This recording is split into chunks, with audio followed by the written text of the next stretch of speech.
절박함의 큰 소리와 감사의 큰 소리라는 제목으로 하나님 말씀 증거하도록 하겠습니다. 우리 춘추 전국 시대에 그 명의가 있다 그러죠. 편작이라고. 이야기 다 들어보셨을 겁니다.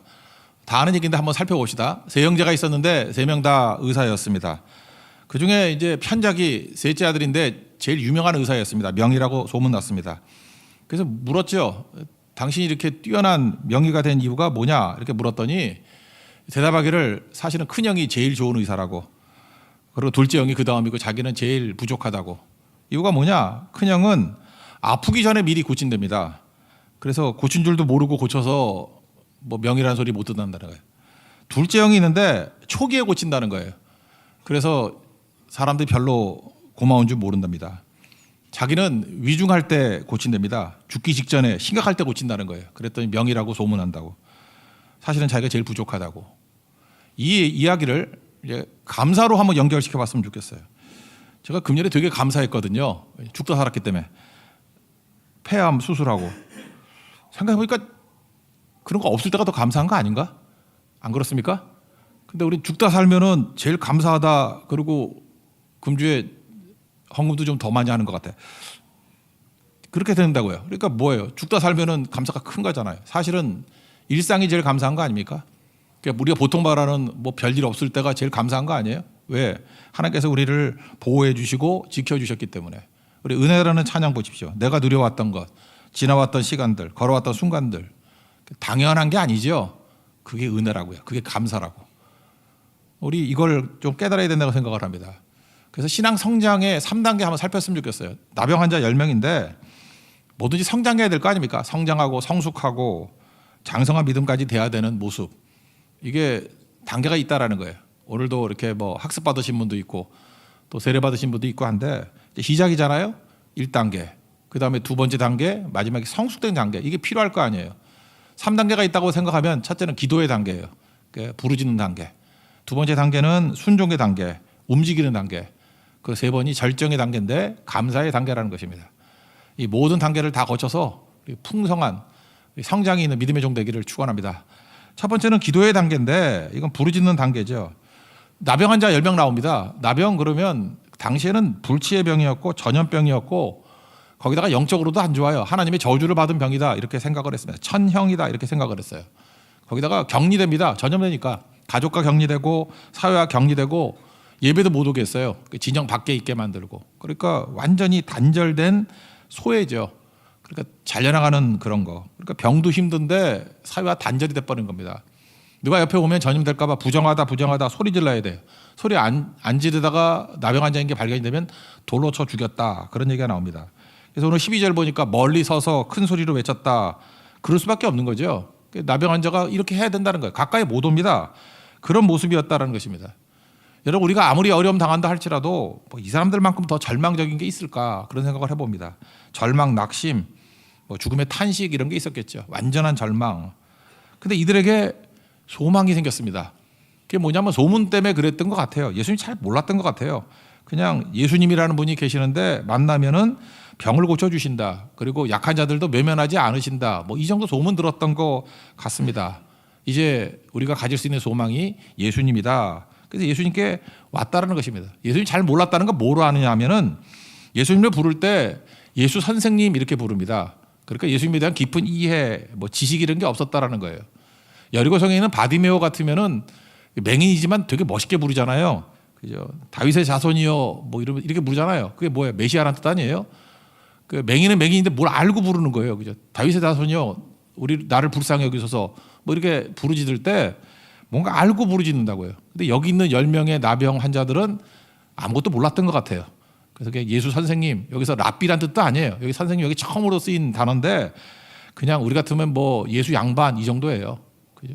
저도 어디 가서 이렇게 뭐 물건을 하려고 그러면 그냥 선생님 그러고 아니면 사장님 그러더라고. 일반으로 부르는 거죠. 그냥 별 뜻 없이. 그런 뜻이라고요. 예수 선생님, 예수 양반 뭐 이런 정도라고요. 그러니까 나를 고쳐달라고. 이렇게 외쳤다라는 것입니다. 여기 보니까 두 가지죠. 큰 소리로 외쳤는데 불쌍히 여겨달라고 외쳤다라는 것입니다. 12, 13절 읽겠습니다. 시작. 한 마을에 들어가시니 나병 환자 10명이 예수를 만나 멀리 서서 소리를 높여 이르되 예수 선생님이여 우리를 불쌍히 여기소서 하거늘. 여러분 신앙의 기본의 기초에 서게 되었을 때 우리가 할 수 있는 기도의 전부가 뭐냐? 불쌍히 여겨달라는 거예요. 이거보다 힘 있는 기도는 없다라는 것입니다. 불쌍히 여기다. 이게 헬라어 단어로 스프랑코 니조마인데 신약 성경에 16번 나옵니다. 근데 15번 기적이 벌어졌어요. 한 번도 그 선한 사마리아 사람 비유에 나오는 건데 그것도 기적이라 그러면 기적이죠. 뭐 죽는 사람 건져줘. 불쌍히 여겨서 건져줬다고. 그러면 불쌍히 여기면 다 구원받았어요. 불쌍히 여김을 받으면 다 기적이 나타나게 되었다는 것입니다. 그래서 기도는 기적의 재료예요. 하나님 앞에 내가 아무것도 몰라도 주님 앞에 나와가지고 불쌍히 여겨주세요. 그렇게 기도하면은 치유와 능력이 나타나게 된다는 것입니다. 여러분 이렇게 초신자라서 기도 어떻게 하는지 잘 모르십니까? 그러면 무조건 이렇게 하면 돼요. 불쌍히 여겨주세요. 그리고 거기다가 불쌍히 여길 내용이 뭔지를 갖다 붙이면 돼요. 그게 다 기도입니다. 그러면 1시간도 할 수 있어요. 어떤 분이 차례 때 와가지고 너무 기도가 긴 것 같아요. 어떻게 기도해야 됩니까? 그래서 불쌍히 여겨주세요. 그리고 뭐뭐뭐 네가 필요한 거. 불쌍히 여겨주세요. 뭐뭐뭐. 그랬더니 1시간도 모자란다 그러던데요. 그러니까 그렇게 기도하는 거예요. 누가 보면 18장에 보면은 바리새인하고 세리 기도가 나오죠. 바리새인은 되게 잘난 척하면서 뭐 11조 드린다, 금식한다, 뭐 난리 쳤어요. 근데 세리가 했던 게 뭐냐 하면은 멀리 서서 가슴 치면서 불쌍히 여기소서 나는 죄인입니다. 그랬더니 바리새인이 아니고 이 세리가 의롭다 하심을 받고 내려갔다 이런 얘기가 나와요. 그러니까 뭐예요? 불쌍히 여겨주세요. 이게 기도의 전부라고. 불쌍히 여겨주세요. 이것만큼 좋은 기도가 없다라는 것입니다. 한번 우리 예를 한번 들어봅시다. 불쌍히 여겨주세요. 나는 병자입니다. 병든 분들 있죠? 불쌍히 여겨주세요. 내 불치병을 고쳐주세요. 내 암을 고쳐주세요. 나의 이 마비된 걸 고쳐주세요. 불쌍히 여겨주세요. 그렇게 기도하면 됩니다. 또 그 다음에 불쌍히 여겨주세요. 뭐 사업이 안 돼. 폐업 직전입니다. 파산 직전입니다. 하나님 내 상황을 불쌍히 여겨주세요. 기도해요. 그 다음에 또 외로운 분들 있죠. 관계가 다 깨져서 다 버리고 나를 떠났습니다. 나밖에 도울 자가 없습니다. 불쌍히 여겨주세요. 그게 기도라고요. 또 뭐 그런 거 있죠. 뭐 결혼해야 될 사람 불쌍히 여겨주세요. 결혼해야 됩니다. 남자가 안 보입니다. 지금 불쌍히 여겨주세요. 여기 또 결혼한다 그러면서 막 세례받으면 자랑도 하는데 미치겠습니다. 불쌍히 여겨주세요. 그게 기도예요. 기도. 그죠? 그 다음에 취업도 해야 되잖아요. 이게 숟가락만 물고 살 수 없지 않습니까? 불쌍히 여겨주세요. 취업의 길을 열어주세요. 불쌍히 여겨주세요. 살 집이 없습니다. 그게 기도예요. 불쌍히 여겨달라고. 뭐 내가 볼 때 몇 시간도 할 수 있겠네. 불쌍히 여겨달라고. 염려 걱정이 다 기도 제목이잖아요. 불쌍히 여겨달라고. 그럼 주님께서 붙들어 주신다는 것입니다. 내 모습 이대로 그냥 나가는 거예요. 내 모습을 그냥 묘사하는 거예요. 내 모습을. 이 불쌍한 모습을 묘사하는 거예요. 주님 불쌍히 여겨달라고. 그럼 주님께서 불쌍히 여겨주신다는 것입니다. 그러므로 신앙성장의 1단계는 뭐냐? 이거부터 해야 돼요. 나를 불쌍히 여겨달라고. 죄인입니다. 병자입니다. 부족합니다. 결핍입니다. 쭉 설명하라고요. 그게 기도예요. 그래서 기도의 단계가 1단계입니다. 불쌍히 여겨달라고. 2단계는 뭐냐면 순종의 단계인데 이거는 움직이는 겁니다. 행동하는 단계라는 거예요. 14절에 보니까 제사장한테 가가지고 네 병을 말하라 이렇게 얘기를 해요. 레위기 13장을 보면은 나병에 걸리면은 완치 판정은 제사장이 하는 겁니다. 그거 좀 읽어드리면 13장 레위기 13장 17절을 보면 제사장은 그를 진찰하여서 환자를 정하다 할지니 그는 정하니라. 그러니까 다 낫다라는 것을 제사장이 확인해 줘야 돼요. 완치 판결을 해줘야 된다고. 근데 지금 웃기지 않습니까? 특이점이 뭐예요? 아직 고침받지도 않았어요. 고치기 전에 그냥 가래요. 그래서 언제 고침받았어요?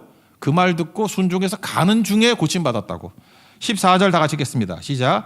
보시고 이르시되 가서 제사장들에게 너희 몸을 보이라 하셨더니 그들이 가다가 깨끗함을 받은지라. 그러니까 말씀을 듣고 가는 중에 순종하는 중에 깨끗함을 받았다 그런 거죠. 아까도 얘기했죠. 이 나병 환자들이 이 일반 사람들 앞에 가면은 돌에 맞아 죽는다 그랬죠. 부정하자. 근데 아직 낫지도 않았잖아요. 근데 이게 만약에 낫지 않은 상태에서 간다 그러면 부정한 사람이 가까이 왔다가 돌에 맞아 죽는다니까요.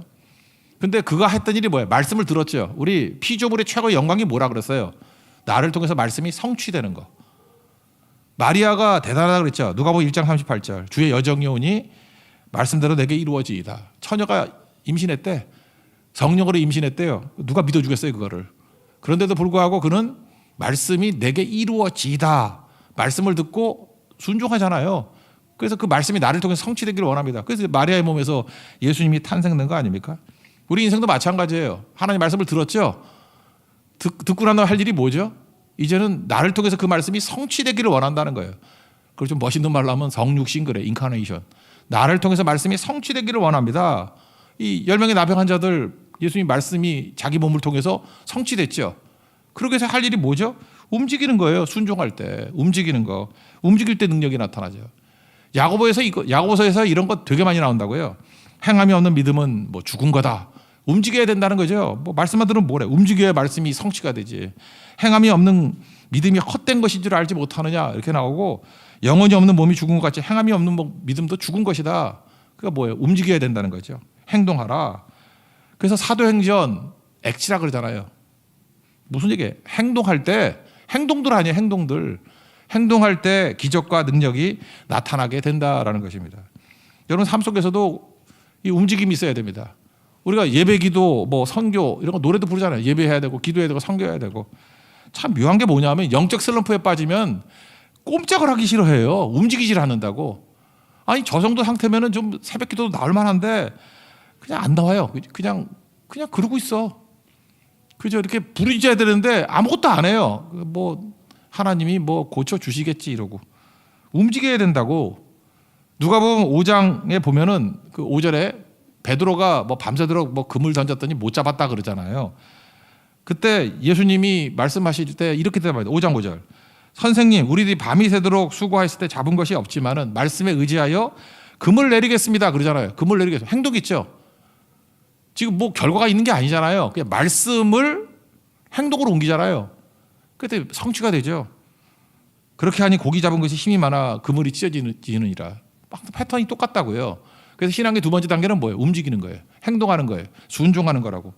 그때에 성취가 된다고요. 실현이 된다고. 여러분 말씀의 지도를 따라가십시오. 말씀의 지도를 따라가다 보면 현장에 도착한다니까요. 지도는 뭐예요? 그걸 뭐 종이에 불과한 거 아니잖아요. 그 순종했을 때 실현이 되잖아요. 그러니까 말씀의 지도를 따라가는 하나님 백성이 되어야 된다는 것입니다. 움직여야 기적이 있습니다. 움직여야 고침이 있고 움직여야 변화가 있습니다. 12월 5일부터 뭐 특별 새벽기도 그러는데 당장 내일부터 새벽기도 나오시고 좀 움직이라니까요. 움직이면 기적이 나타난다니까요. 변화가 나타난다니까요. 맨날 우거지상 하고 있지 말고 움직이라고요. 움직이라고. 혼자 움직이기 힘들어. 한꺼번에 몰고 다니면서 움직이는 거. 행동할 때 그게 두 번째 단계입니다. 실제로 여기까지만 해도 뭐 부르짖고 뭐 순종했더니 열매가 얻었더라. 이것만 해도 뭐 상당한 능력이 있는 것 같이 보이죠. 3단계. 세 번째 단계는 감사의 단계예요. 이게 오늘 뭐 중요한 얘기인데 우리는 많은 순간에 여기까지 가지 못해가지고 30배, 60배, 100배 이렇게 폭발을 못해요.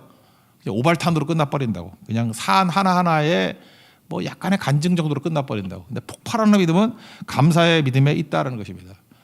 10명이 있었는데 한 명만 돌아와가지고 큰 소리로 감사했다 그러죠. 참 묘해요.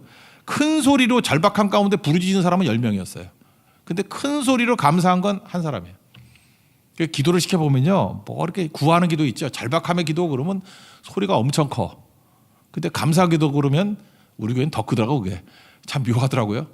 자기 기도하라 그러면 몰라 부끄러워서 그런지 모르지만 별로 크게 안 하는데 뭐 중보기도 있죠. 성결 위한 기도. 이렇게 남들 위해서 기도하라 그러면 기도 소리가 더 커져. 그래서 이걸 기뻐해야 되는 건지 어떤지 잘 모르겠지만 참 바람직한 것 같습니다. 저는 그래서 그건 마음에 들어요.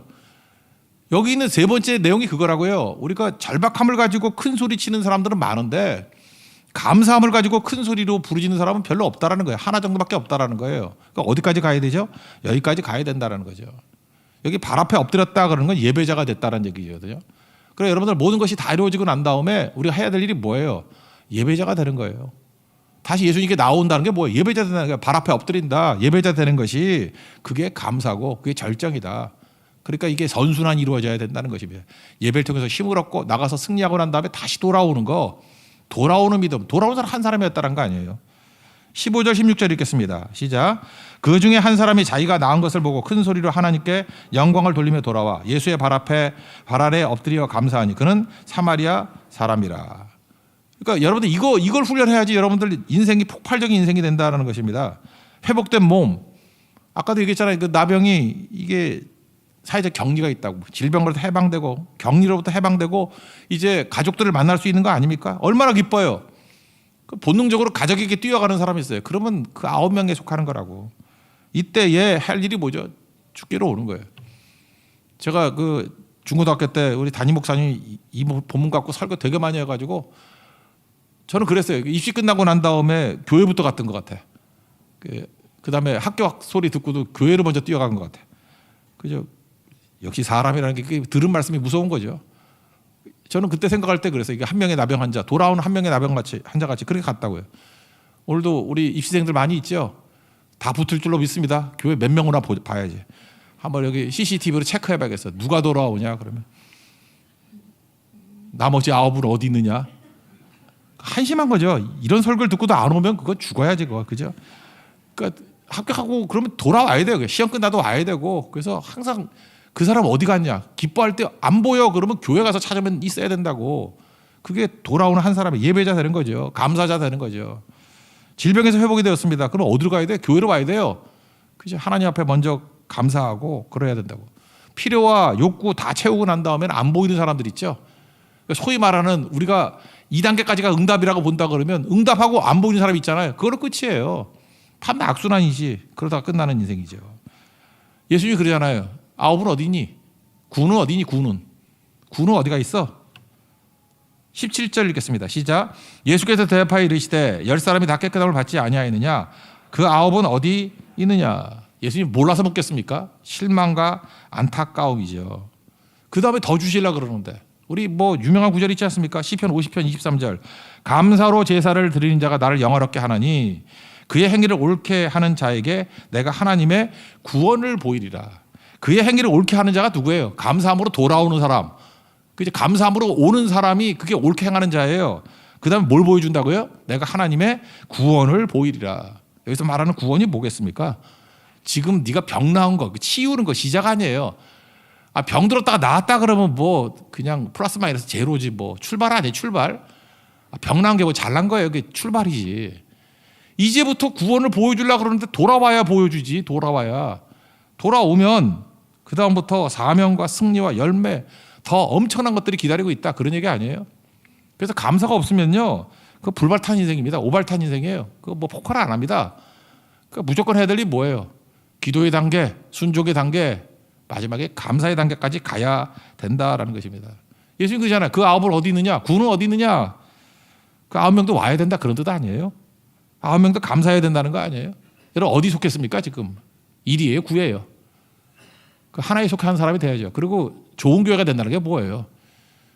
10이면 10 다 돌아와야 되고 백보양보해서 9은 돌아오고 하나 정도 갖고 좀 아쉬워. 그래야 제대로 된 교회지. 하나 돌아오고 9명 어디 가느냐 그러면 그 문제가 있는 거 아니겠습니까? 그래서 감사는 표현해야 돼요. 여러분 아무리 내성적이고 뭐 어떻다 할지라도 감사는 표현해야지 능력이 나타난다니까요. 감사는 자꾸만 표현해야 됩니다. 감사는 왜 표현해야 되냐면 감사를 표현할 때 관계가 맺어져요. 세상에 관계만큼 중요한 게 어디 있습니까?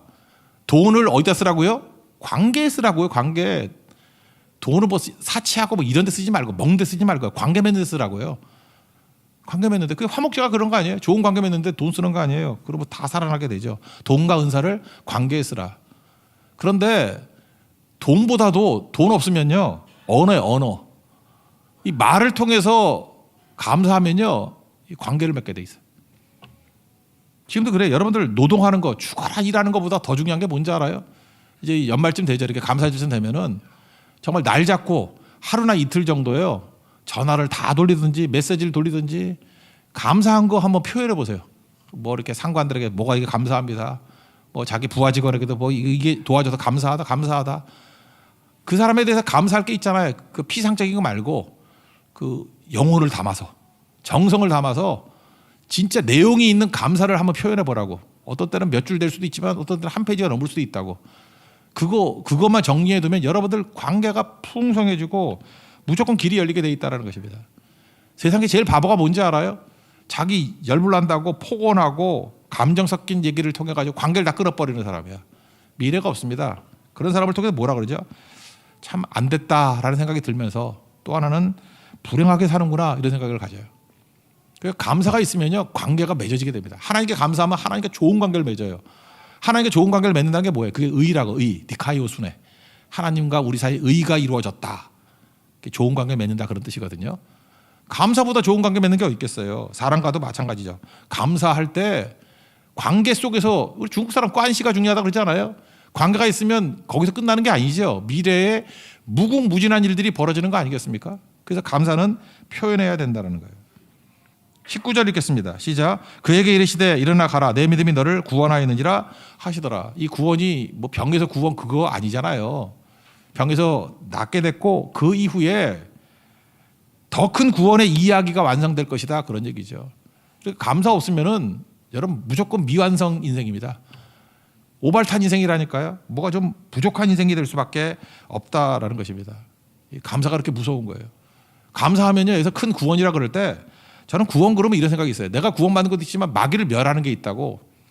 우리 뭐 지난주부터 뭐 찬양했던 것들이 있죠. 주님과 담대히 나아가 원수를 밟아 이겨. 다음 주부터 율동 만들어서 율동하려고 그래. 너무 좋은 것 같아요. 그죠? 주님께 담대히 나가서 이게 은혜와 감사를 가지고 나아가면은 원수를 겨우 이기는 게 아니고 뭐 귀신아 나가줄래 뭐 이러지 않고 밟아 이겨. 그죠? 이게 뭐예요? 감사할 때 밟아 이기는 거야. 밟아 이기는 거. 여러분들 귀신 밟아 죽여버리는 인생 되길 바랍니다. 감사해 감사. 그래서 제발 오락가락하는 믿음 갖지 말고요. 이렇게 풍성한 믿음, 깊이 있는 믿음, 그런 믿음 갖는 하나님의 종 되기를 축원합니다. 그러기 위해서 필요한 거예요. 감사까지 가야 된다는 거예요. 3단계죠. 우리 부르짖으십시오. 그죠? 불쌍하게 해주세요. 이거 못할 사람 누가 있어? 그건 다 해야 돼요. 불쌍하게 해주세요. 내 모습을. 불쌍하게 해주세요. 나의 상황을. 그게 기도예요. 그 다음에 주님께서 말씀 주시면 그 다음에 순종해야죠. 낳고 난 다음에 간다고 누가 그래요? 잠깐 몸 움직여야 돼요. 새벽에도 나와야 되고 기도도 소리질러 해야 되고 안 움직이려고 하는 자들 진짜 마비돼가지고 완전 인생 다 마비되려고 그래요? 지금도 뭐 비대면 예배 드린다고 그러고 여러분 인생도 다 사랑도 비대면을 해라. 죽을 때까지 비대면을 해라. 그런 인생이 있어요. 부모님도 맨날 비대면을 만나라. 지 새끼들도 맨날 비대면을 만나라. 그게 저주 아니 저주? 그거 아니잖아요. 그죠? 움직여야 된다고. 그리고 항상 감사하고. 그러면 여러분 감사는요. 내가 지금 있는 거에 곱하기 30, 곱하기 100이에요. 32, 600, 100배 열매. 그런 승리를 맛볼 수 있는 하나님의 거룩한 종 되기를 축원합니다. 자리에서 일어나겠습니다. 은혜 찬양하겠습니다. 은혜.